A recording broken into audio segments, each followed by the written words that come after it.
Instant ఎనర్జీని ఇచ్చే dry fruit banana milk shake చాలా బాగుంటుంది అండ్ బ్రేక్ఫాస్ట్లో కూడా దీన్ని తీసుకోవచ్చు. దీనికోసం ముందుగా ఒక బౌల్ తీసుకోవాలి. అందులోకి బాదం 5, జీడిపప్పులు 5 అండ్ 2 నుంచి 3 సీడ్లెస్ డేట్స్ తీసుకొని అందులో గోరువెచ్చని వాటర్ వేసి ఒక 30 మినిట్స్ అలా వదిలేయాలి.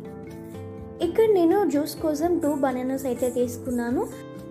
ఇలా పీసెస్ కింద కట్ చేసుకొని మిక్సీ జార్లో నానబెట్టిన డ్రై ఫ్రూట్స్ అండ్ ముక్కలుగా కట్ చేసిన అరటిపండ్లు, అలాగే ఒక గ్లాస్ పాలు, 4 నుంచి 5 ఐస్ క్యూబ్స్ వేసి 1 టీ స్పూన్ వరకు తేనె తీసుకోండి. తేనె వాళ్ళు మీ టేస్ట్కి సరిపడే షుగర్ని యాడ్ చేసుకోవచ్చు. అన్నింటినీ కలిపి బాగా గ్రైండ్ చేసుకొని సర్వింగ్ గ్లాసెస్లోకి అయితే తీసుకోవాలి. ఫస్ట్ నేను సర్వింగ్ గ్లాస్లోకి నా దగ్గర చాక్లెట్ సిరప్ ఉంది, అందుకే వేసుకున్నాను ఎక్స్ట్రా టేస్ట్ కోసం.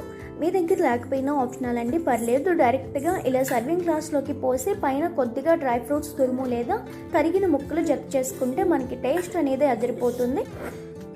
ఇది మంచి ఎనర్జీ బూస్టింగ్ డ్రింక్. మనం జిమ్ చేసిన వెంటనే ఇది తీసుకున్నామంటే మనకి ప్రోటీన్ పౌడర్ కూడా అవసరం లేదు, అంత మంచి ఇన్స్టంట్ ఎనర్జీని ఇస్తుంది.